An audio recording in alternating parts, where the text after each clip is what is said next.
आज बहुत सुंदर सा उपाय है, बहुत सुंदर सा, शायद आपकी जिंदगी में सबके काम आए, सबके काम आए। श्राद्ध पक्ष चल रहा है, प्रयास करिएगा। जिसको प्रैक्टिकल करना है वो यहाँ से जाकर भी कर सकता है, कहीं पर भी कर सकता, करना जरूर।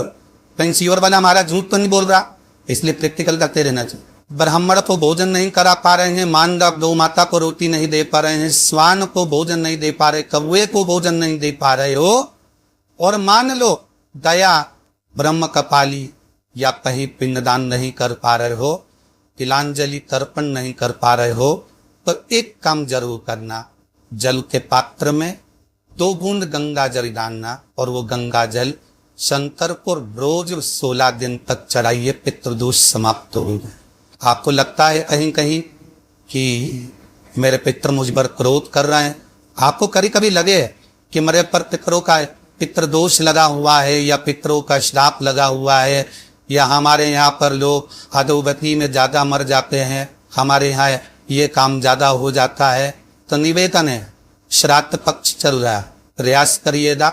एक चावल की कटोरी में, कटोरी के अंदर थोड़ा सा चावल रख लीजिए कच्चा, उस चावल की कटोरी में एक बेलपत्र, थोड़ी सी दुर्वा बांधकर पानी का मटका, परेंगा या जहां अपना रसोई घर में जल रखते हो, उस कटोरी को वहां पर 2 दिन 3 दिन तक रख दो। वैसे तो 16 दिन रखो, ज्यादा अच्छा था, जो दिन अपने को मालूम है 2-3 दिन उसको रख दीजिए।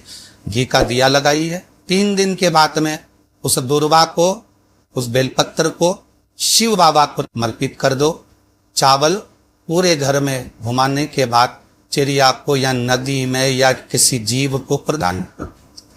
पितृदोष के निवारण का सुंदर करें। जब ज्यादा घर में पितृदोष हो ना, ऐसा लगे कि पितृदोष बहुत ज्यादा है, 1 रुपये कमा रहे हैं, 1.25 रुपये खर्च हो रहा है, हाथ में पैसा नहीं टिक रहा, दुकान 4 दिन अच्छी चल रही है, फिर व्यापार डाउन हो जाता है, कोई पैसा लेकर भग गया, नहीं दे रहा है, कहीं कर्जा मात्रा बढ़ रही है, ये पितृदोष के लक्षण है।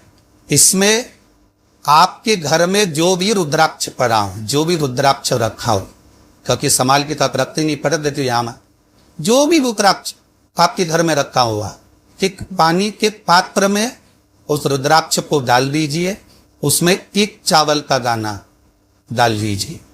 मारा परिंदा जहां होता है, मटका, हंडा या रसोई घर में आपका जो पानी भरने का स्थान होता है, जिसको हारो हारो क्या क्या लगा के रखते हो, उसी के तही पास ले उस कलश को रख दीजिए, ऊपर से उसको ढक दीजिए। शाम के समय, सुबह रखा 10 बजे से 12 बजे के बीच में, शाम के समय प्रदोष काल में भगवान शंकर का नाम स्मरण कर कर, ओम नमः शिवाय बोलकर, श्री शिवाय नमस्तुभ्यम बोलकर, या महामृत्युंजय मंत्र का स्मरण कर कर, या गायत्री मंत्र का स्मरण कर कर, जो मंत्र आपकी बुद्धि में विवेक में समाहित हो, उस मंत्र का नाम लेकर राम कृष्ण हरि जो बोल सकते हो, एक घी का दिया अवश्य प्रज्वलित करें। लंबी बातियां, कौन सी बत्ती का? फूल बत्ती का नहीं, गोल बत्ती का नहीं, लंबी बत्ती का। बत्ती का मुख दक्षिण की ओर, कहां पर होना चाहिए? दक्षिण की, ना पूरब, ना पश्चिम, ना उत्तर। बत्ती का मुख कहां हो? दक्षिण की। जैसे श्राद्ध पक्ष में ब्राह्मण को जब भोजन कराते हैं, तो ब्राह्मण का मुख श्राद्ध पक्ष के भोजन कराते समय अगर पूरब, पश्चिम और उत्तर का होता है, तो श्राद्ध के भोजन का फल नहीं मिलता। उसका मुख दक्षिण का होता है, तो हमारे घर के जितने भी पितर उस तिथि में गर्भ होते हैं, सबको उसका भाग मिल जाता है और पितृदोष समाप्त हो जाता है। इसलिए ब्राह्मण का मुख श्राद्ध पक्ष में भोजन कराते समय दक्षिण का होना चाहिए। ब्राह्मण का मुख दक्षिण का, यहां तक शास्त्र कहता है। महाराज, अगर गौ माता को श्राद्ध पक्ष में अगर भोजन दे रहे हो, तो गाय का मुख अगर दक्षिण का है, गाय का आपका मुख भले उत्तर का हो, गाय का मुख दक्षिण का हो, आपका मुख भले पूरा पश्चिम नहीं का, गाय का मुख अगर दक्षिण में है, अगर आपने दक्षिण में गाय को खड़ी कर रखा है, दक्षिण में उसका मुख और आप भोजन दे रहे हो, तो शास्त्र कहता है कि किसी पिंड की जरूरत नहीं पड़ती, गाय स्वतः कल्याण कर देती, गौ माता स्वतः कल्याण।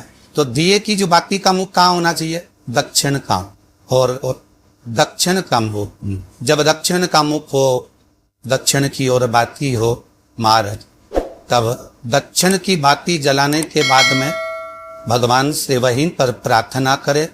जो कलश रखा है उसके ऊपर जो प्लेट रखी है, ढाका गया है, वहां अपना सीधा हाथ रखे और अपने पूर्वजों का, अपने पितरों का स्मरण करें कि मेरे धन को लेकर कोई चले गया, मेरा व्यापार ऐसा चल रहा है, मेरा घर में बच्चों का विवाह नहीं हो रहा, या घर में इतनी अशांति है, या तकलीफ है, या कष्ट है, ये सब का स्मरण कर कर उस कलश को रात्रि भर रखे रहने दे। सुबह स्नान आदि करने के बाद फिर एक घी का दिया दक्षिण की ओर लगाकर सुबह 10 बजे से 12 बजे के बीच में उस जल को शिव जी को समर्पित कर कर जाए और वो रुद्राक्ष लेकर वापिस सजाए, मालत वापिस सजाए। उस रुद्राक्ष को अपने घर में रख दीजिए। वर्ष भर वो रुद्राक्ष आपको कभी बीमारी से नहीं करने देगा, कभी किसी जगह खड्डे में नहीं जाने देगा, वो उन्नति की ओर ही बढ़ाएगा। भले कोई भी रुद्राक्ष हो, 1 मुखी से लगा 14 मुखी, 20 मुखी, 18 मुखी, जो रुद्राक्ष आपके पास में, आप तो उसका स्मरण करिए।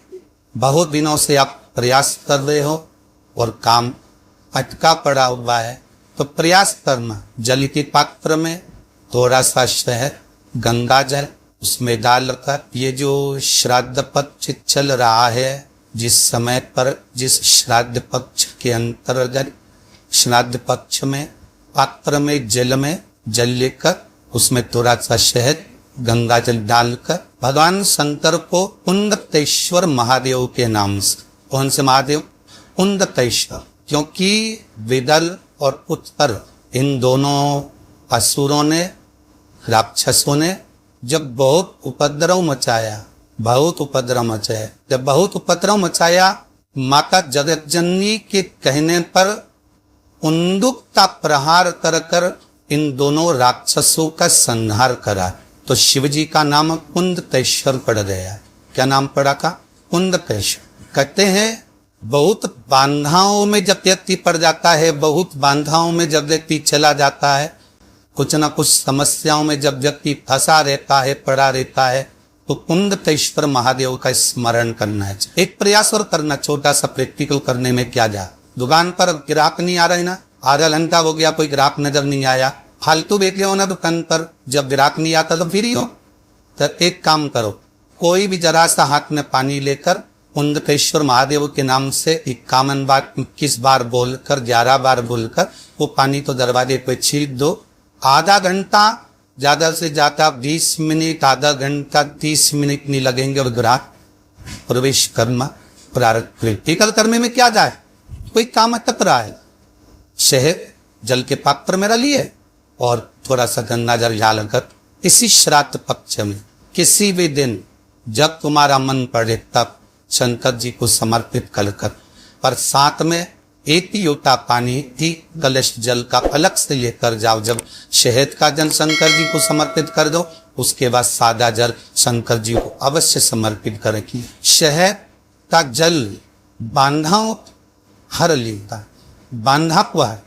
हम तो कई बार बच्चों से कहते हैं, अगर कोई बच्चा कंपटीशन एग्जाम में बैठ रहा है, इंटरव्यू दे रहा है, या कोई एग्जाम में नहीं निकल रहा है, प्रयास करना, बेलपत्री का जो बीच वाला पत्ता होता है, इस पत्ते पर शहद लगाकर हथेली ने रखकर अंगूठे से इसको इस तरह से दबाकर शिव जी के उन्नतेश्वर महादेव का नाम लेकर अपनी मनोकामना कर कर शंकर भगवान का जो शिवलिंग है, उस शिवलिंग पर इस बेलपत्री के पत्ते को चिपका कर आ जा और एग्जाम देने जा।